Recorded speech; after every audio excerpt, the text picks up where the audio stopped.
சிறப்பாக வாழ்வதற்கு சிறுநீரகம் காக்கப்பட வேண்டும் என்று மருத்துவர்கள் வலியுறுத்தி உள்ளனர். உலக சிறுநீரக தினம் ஆண்டுதோறும் மார்ச் 2வது வார வியாழனன்று அனுசரிக்கப்படுகிறது. ஒவ்வொரு மனிதனுக்கும் ஒரு ஜோடி சிறுநீரகம் உள்ளது. இது மனிதனின் உடம்பில் முதுகெலும்புக்கு பின்புறம் அடிவயிற்றுக்கு மேலே 10 முதல் 12 சென்டிமீட்டர் நீளமும் 6 சென்டிமீட்டர் அகலமும் கொண்ட அவரை விதை போன்ற வடிவம் கொண்டது. சிறுநீரகத்தின் முக்கிய பணி உடம்பில் உள்ள கழிவுப் பொருட்களை வெளியேற்றுவதாகும். இத்தகைய சிறுநீரகம் பாதிப்புக்கு அதிகம் உள்ளாவது சர்க்கரை நோயால்தான் என்கின்றனர் மருத்துவர்கள். சிறுநீரகத்தோட மெயின் ஃபங்க்ஷன் பார்த்தீங்கன்னா ஃபர்ஸ்ட் வந்து எக்ஸ்கிரீட்டரி ஃபங்க்ஷன், உடம்புல உள்ள கழிவுப் பொருட்களை வெளியே ஏற்றுதல். உடம்பில் உள்ள urea, creatinine, nitrogen waste products போன்ற கழிவுப் பொருளை வெளியேற்றுறது தான் கிட்னியோட முதல் வேலை. அடுத்த வேலைன்னு பார்த்தீங்கன்னா உடம்புல உள்ள அமினப் பொருள்கள், இந்த ஆசிட், பேஸ் இதெல்லாம் நார்மலாக மெயின்டைன் பண்ணுறது கிட்னியோட செகண்ட் ஃபங்க்ஷன். உலக அளவில் சிறுநீரகம் பாதிக்கப்படுவதற்கு முதல் நோய் என்று பார்த்தால் அது டயபெட்டிஸ் மெலிட்டஸ். சர்க்கரை வியாதி தான் சிறுநீரக பாதிப்புக்கான முதல் காரணம். சர்க்கரை நோய் உலக அளவில் அதிகம் ஆகிக் கொண்டிருக்கும் போது இந்தியா தான் உலகத்தின் கேபிட்டல், டயபெட்டிஸ் கேபிட்டல் என்ற அளவிற்கு உயர்ந்துள்ளது. இருதய பிரச்சினை குறித்து மக்களிடம் இருக்கும் விழிப்புணர்வு சிறுநீரகம் குறித்து இல்லை என்று தெரிவிக்கும் மருத்துவர்கள் 15 ஆண்டுகளுக்கு மேல் சர்க்கரை நோய் உள்ளவர்கள் ஆண்டுக்கு 2 முறை சிறுநீரக பரிசோதனை மேற்கொள்ள வேண்டும் என்றும் இரத்த அழுத்த குறைபாடும் சிறுநீரக செயலிழப்புக்கு காரணமாக அமையும் என்றும் தெரிவித்தனர். ஒரு இருதய நோய் பற்றிய விழிப்புணர்வு உள்ள அளவுக்கு மனிதர்களுக்கு சிறுநீரகத்தை பற்றி விழிப்புணர்வு இல்லை. ஒரு செஸ்ட் பெயின் வந்து நம்ம உடனே ஒரு கார்டியாலஜிஸ்டை பார்க்குறோம், இல்லை அதுக்கான ட்ரீட்மெண்ட் எடுக்கிறோம். ஆனால் கிட்னியை பற்றி அதிக பேர் கவலைப்படுறது இல்லை. ஏன்னா அது கிட்னியோட பாதிப்பு வந்து உடனே தெரியாது. ஃபஸ்ட்டு டயபெட்டிஸ் மெலிட்டஸ் உள்ளவங்க 15 வருஷத்துக்கு மேலே சர்க்கரை வியாதி இருந்தால் வருடத்திற்கு ஒரு முறையாவது யூரியா கிரியாட்டின் சொல்லப்படும் அந்த கிட்னியோட ஃபங்க்ஷன் டெஸ்ட்டை பண்ணணும். அது இல்லாமல் யூரினில் ஆல்புமின், அதை புரத பொருள் வெளியேறுது, புரோட்டீன் யூரியா, அதுதான் முதல் சைன். ஸோ எவ்ரி 6 months அவங்க யூரினில் அந்த புரோட்டீனை வந்து டெஸ்ட் பண்ணி பார்த்தா யூரின் ஆல்புமின், அதை கிட்னியோட பாதிப்பு ஆரம்பம் ஆகி உள்ளதான்றது நம்ம பார்த்துக்கலாம். சிறுநீரகம் செயலிழந்து விட்டது என்பது ஆரம்ப காலகட்டத்தில் தெரிவது கடினம் என கூறும் மருத்துவர்கள் அடிக்கடி விக்கல், முகம் வீங்குதல், வாந்தி வருதல் ஆகியனவும் உடலில் துர்நாற்றம் வீச துவங்குவதும் இதற்கான அறிகுறி என்றனர். ஆரம்ப ஸ்டேஜில் பார்த்தீங்கன்னா அதுக்குண்டான அறிகுறிகள் பார்த்தீங்கன்னா லாஸ் ஆஃப் வெயிட், வாந்தி, நாசியா, ஜெனரல் வீக்னஸ், டயர்ட்னஸ், இந்த மாதிரி தான் இருக்கும். அண்ட் அதாவது அட்வான்ஸ் ஸ்டேஜ்னு வரும்போது அதுக்குண்டான அறிகுறிகள் பார்த்தீங்கன்னா இந்த விக்கல், தசை துடிப்பு, இரவு நேரங்களில் அதிகம் சிறுநீர் கழித்தல், தோல் நிறம் வெளுத்து காணப்படுதல், சுவாசம் நாற்றம் எடுப்பது, ரத்தம் ப்ரெஷர் அதிகமாகிறது, இந்த பசியின்மை, இதெல்லாம் தான் அதாவது அட்வான்ஸ்டு கிட்னி ஃபெயிலியருக்கு உண்டான அறிகுறிகள். தினமும் 3 லிட்டர் தண்ணீர், உப்பு அளவு குறைத்தல், அசைவ உணவுகளை குறைத்தல் ஆகியன அவசியம் என்று மருத்துவர்கள் வலியுறுத்தினர். பாதுகாப்பு முறைகள் பார்த்தீங்கன்னா சமச்சீரான உணவு உட்கொள்ள வேண்டும். டயட்டில் வந்து உப்பு கொஞ்சம் அளவாக எடுத்துக்கிட்டால் போதுமானது. நான் தென்னிந்தியாவில் பார்த்தீங்கன்னா சில பேரெல்லாம் 20 கிராம் வரைக்கும் உப்பு எடுத்துக்கிறாங்க. பட் நார்மலாக ஒரு 5 grams டெய்லி எடுத்துக்கிட்டாலே போதுமானது. ரொம்ப அதிகமாக போகும்போது உங்களுக்கு இந்த கிட்னி பாதிக்கக்கூடியதுக்கு அதிக வாய்ப்புகள் உண்டு. அண்டு இந்த ரெட் மீட்னு சொல்லுவோம் இல்லைங்களா, அதில் இந்த மாட்டு இறைச்சி, ஆட்டு இறைச்சி, அதுலேயும் உங்களுக்கு பார்த்தீங்கன்னா இந்த கிட்னியை பாதிக்கக்கூடிய இது அதிகம். இதெல்லாம் கொஞ்சம் தவிர்த்துட்டா கொஞ்சம் நல்லதுங்க. அண்டு அதாவது தினமும் ஒரு 3 லிட்டராவது தண்ணி குடிக்கணும். நம்ம இந்தியாங்கிறது கொஞ்சம் வெப்பத்தன்மை அதிகமானது. 3 லிட்டராவது குடிச்சா தான் ஓரளவுக்கு கொஞ்சம் இந்த போதுமான அளவுக்கு வாட்டர் இன்டேக் இருக்கும், கிட்னி பாதிக்காமல் இருக்கிறதுக்கு வாய்ப்புகள் அதிகம். அன்றாட வாழ்க்கையில் இயற்கைக்கு மாறாக இல்லாமல் இயற்கையோடு ஒத்து வாழும்படி வாழ்க்கை முறையை அமைத்துக் கொள்ளும் போது அது நமது சிறுநீரகத்தை காப்பாற்றும் என்று மருத்துவக் கல்லூரி இயக்குநரக இயக்குநர் கீதா லட்சுமி தெரிவித்தார். முக்கியமாக சிறுநீரக உறுப்பு வந்து நன்றாக செயல்பட வேண்டுமானால் நம்ம இயற்கைக்கு சாதகமாகவே நம்ம உடம்பை பாதுகாக்க வேண்டும். அப்போ என்ன செய்யணும்? முக்கியமா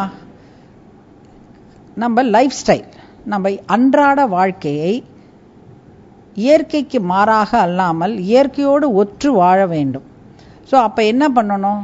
சரியானபடி தூக்கம் இருக்கணும், நல்ல உணவு உட்கொள்ள வேண்டும், சரியான எக்ஸசைஸ் உடற்பயிற்சி செய்ய வேண்டும். இந்த மாதிரியாக நாம் அதை இன்னொன்று மருந்து மாத்திரைகளை தவிர்க்க வேண்டும். அக்ராஸ் த கவுண்டர்னு சொல்லுவோம். இப்போ ஃபார்மசியில் தலைவலிக்குது, ஜுரம் மருந்து, அல்லது நம்ம உடனே வீக்கம் குறையணும் அப்படின்னு நாம்பளா போய் ஒரு மாத்திரையை வாங்கி உட்கொள்வது. ஸோ இந்த மாதிரி மாறாக எதுவும் செய்யாமல் தினந்தோறும் அன்றாட வாழ்க்கையை சாதாரணமாக நடத்தி சென்றால் நம்ம இந்த உறுப்பை, அதாவது கிட்னி, சிறுநீரகத்தை பாதுகாக்கலாம். உடம்பில் எந்த நோயும் இல்லை என்ற போதிலும் 40 வயதை கடந்து விட்டால் அனைவரும் ஆண்டுக்கு ஒருமுறை மருத்துவ பரிசோதனை மேற்கொள்ள வேண்டும் என கூறும் மருத்துவர்கள் எலுமிச்சை பழச்சாறு எடுத்துக் கொள்வது சிறுநீரக கற்கள் உருவாகாமல் தடுக்கும் என்றும் தெரிவித்தனர். எலுமிச்சம்பழம், அந்த எலுமிச்சம்பழம் சாறு, அதுல சிட்ரேட் அப்படிங்கிற ஒரு நல்ல ஒரு உப்பு இருக்கு. அந்த சிட்ரேட் உப்பு அந்த சிறுநீரகத்துல கற்களை உருவாக விடாம தடுக்கும். ஸோ எலுமிச்சம்பழம் சாறு is recommended. Preventive health checkup, ஒரு 40 வயசுக்கு மேல இருக்கிறவங்க ரெகுலரா அவங்களுக்கு உடல்நிலையில எந்த பாதிப்பும் இல்லை அப்படின்னு நினைத்தாலும் வருடத்திற்கு ஒரு முறை யூரின் டெஸ்ட், ரத்தத்துல யூரியா கிரியாட்டினின் அளவு, ரத்தத்துல சுகர் அளவு, ரத்த கொதிப்பு இருக்கா அப்படின்னு பார்க்கறது, இதெல்லாம் பண்ணிக்கிட்டே இருந்தாங்க அப்படின்னா நம்ம ஆரம்ப நிலையில அந்த சிறுநீரக ப்ராப்ளத்தை கண்டுபிடிச்சிடலாம். ஆரம்ப நிலையில கண்டுபிடிச்சிட்டா இதுக்கான மருந்துகளையும் சரியான அளவு மருத்துவரோட அறிவுரைகளையும் கடைபிடித்து நடந்தால் இந்த சிறுநீரக வியாதியை முற்றவிடாமல் தடுத்து விடலாம். 6 மாதங்களுக்கு முன்னர் சிறுநீரக மாற்று அறுவை சிகிச்சை மூலம் புதிய சிறுநீரகம் பொருத்தப்பட்டு தற்போது நலத்துடன் இருக்கிறார் சென்னை வாசி தேவேந்திரன். அதிக மூச்சு வாங்குதல் கூட சிறுநீரகம் செயலிழந்ததற்கான அறிகுறி என கூறும் தேவேந்திரன் தொடர் உடற்பயிற்சியே சிறுநீரகம் காக்க சிறந்த வழி என்று கூறினார். ஏதாவது ஒரு சிம்டம்ஸ் நம்ம பாடியில் வந்ததுன்னா கேர் எடுக்காமல் விட்டுறாதீங்க. ஏன்னா நான் கேர் எடுக்காமல் விட்டதுனால தான் இவ்வளோ பெரிய ஆபத்து சேர்ந்தது. நம்ம பார்த்தீங்கன்னா உடம்புல பிபி இருந்தது, அதை பார்த்தீங்கன்னா நான் ரெகுலராக செக்அப் பண்ணல. டாக்டர் டேப்லெட் கொடுப்பாங்க 15 days ஒன்ஸ், போய் வாங்கி அதை போட்டு தான் எனக்கு இந்த ப்ராப்ளம் ஆச்சுன்னு நான் நினைக்கிறேன். மற்றபடி நிறைய சிம்டம்ஸ், இந்த கிட்னி ஃபெயிலியர் பார்த்தீங்கன்னா நம்ம பாடியில் ஒரு சிம்டம்ஸும் நம்மளுக்கு தெரியாது. கடைசியாக போகிற வரைக்கும் 99% அது வேலை செஞ்சுட்டே இருக்கும். அந்த லாஸ்ட்டாக 1% போகும்போது தான் நம்ம பாடியில் ஃபுல்லாக சிம்டம்ஸ் காமிக்கும். அதுக்கு முன்னாடி பார்த்தீங்கன்னா காமிக்கவே காமிக்காது. முதல்ல நம்மளுக்கு 2 கிட்னி இருக்குது. 2 கிட்னியில் ஒரு கிட்னி ஃபெயிலியர் ஆகிடும். ஒரு கிட்னி ஃபெயிலியர் ஆகிட்ட பிறகு தான் 2வது கிட்னி ஃபெயிலியர் ஆகிறதுக்கு வாய்ப்பு இருக்குது. அந்த 2வது கிட்னி ஃபெயிலியர் ஆகிறதுக்கு எப்படியும் 2 years இருக்கும். அதுக்கு முன்னாடி சில சிம்டம்ஸ்லாம் காமிக்கும். அந்த சிம்டம்ஸ்லாம் நான் விளையாட்டாக கேராக எடுக்காமல் விட்டதுனால தான் இப்போது இவ்வளோ ப்ராப்ளம்ஸ் வந்தது. அது என்னென்ன சிம்டம்ஸ்ன்னு பார்த்தீங்கன்னா, நம்மளுக்கு பார்த்தீங்கன்னா உடல் எடை பார்த்தீங்கன்னா திடீர்னு கூட ஆரம்பிக்கும். அப்பயே நம்ம டாக்டர்கிட்ட கன்சல்ட் பண்ணலாம். அப்படி இல்லாட்டி நம்ம பார்த்தீங்கன்னா நார்மலாக ரொம்ப தூரம் நடந்தனா நம்மளுக்கு ஒன்றுமே இருக்காது. ஆனால் அந்த லெவல் திருப்பி நடக்கும்போது மூச்சு வாங்க ஆரம்பிச்சிடும், நம்மளால் ஸ்ட்ரெயின் பண்ண முடியாது. அது மாதிரி வாய்ப்புகள் இருக்குது. உடம்பு அசதியாக இருக்கிற மாதிரி இருக்கும், தூக்கம் வர மாதிரியே இருக்கும், அது மாதிரியும் வாய்ப்புகள் இருக்குது. அப்புறம் எது சாப்பிட்டாலும் சமைக்காத மாதிரியே இருக்கும். நம்மளுக்கு பார்த்தீங்கன்னா வாமிட் வரும், பித்த வாந்தின்னு சொல்லுவாங்க, வாமிட் வந்துகிட்டே இருக்கும். அதெல்லாம் நம்ம பார்த்தீங்கன்னா கேர் எடுக்காமல் விட்டோன்னா இது மாதிரி இருக்கும். அப்புறம் சில ஃபுட்ஸ்லாம் நம்ம எடுத்தோம்டானா பாடியில் அலர்ஜி ஆகிற மாதிரி இருக்கும். சில அலர்ஜிஸ்லாம் காமிக்கும், பிம்பிள்ஸ் வர மாதிரி காமிக்கும். அது மாதிரி பார்த்தீங்கன்னா நம்மளுக்கு வாய்ப்பு இருக்குது. அது மாதிரி நீங்கள் எதனா சிம்டம்ஸ் தெரிந்தாலும் டாக்டர்கிட்ட போகலாம்.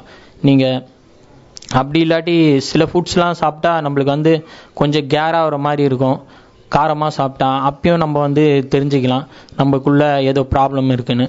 ஸோ இது மாதிரி நிறைய சிம்டம்ஸ் இருக்குது சொல்லிட்டு போனால். அதனால் நம்மளுக்கு இதெல்லாம் தவிர்க்கணும்னு பார்த்தீங்கன்னா உடல் பயிற்சி தான் நம்மளுக்கு முக்கியமானது. உடல் பயிற்சியும் இல்லாத போயிட்டேன். நான் பார்த்தீங்கன்னா நல்லா எக்ஸசைஸ்லாம் பண்ணிட்டு இருப்பேன். ஆனால் இந்த கிட்னி ஃபெயிலியருக்கு முன்னாடி 2 years நான் எந்த ஒரு விளையாட்டுக்கும் போகாமல் அப்படியே வீட்டிலே இருந்ததுனால தான் இந்த ப்ராப்ளம் வந்தது. அதுக்கு முன்னாடியெல்லாம் பார்த்தீங்கன்னா நல்ல எக்ஸசைஸ், நல்லா ஜிம்லாம் போயிட்டு நல்ல ஸ்போர்ட்ஸ்லலாம் இருந்தேன். ஸோ மேரேஜ் ஆனதுனால இந்த அவாய்ட் பண்ணதுனால இந்த ப்ராப்ளம்லாம் வந்தது. தயவுசெய்து பார்த்தீங்கன்னா நான் சொல்கிற அட்வைஸ் என்னடான்னா, எக்ஸசைஸ் பண்ணுங்கள். இது மாதிரி சிம்டம்ஸ் வந்ததுன்னா டாக்டர் கிட்ட போய் கண்டிப்பா செக்அப் பண்ணுங்க. உங்க கிட்னியை வந்து நீங்க நல்லபடியா பாதுகாத்துங்க. நோயற்ற வாழ்வே குறைவற்ற செல்வம் என்பதை மனதில் வைத்துக் கொண்டு அளவுடன் உணவு உட்கொள்ளும் போது அதுவே உடம்புக்கு மருந்தாக செயல்படும். இல்லையெனில் மருந்து மாத்திரையே வாழ்வாகிவிடும் என்றால் மிக இல்லை.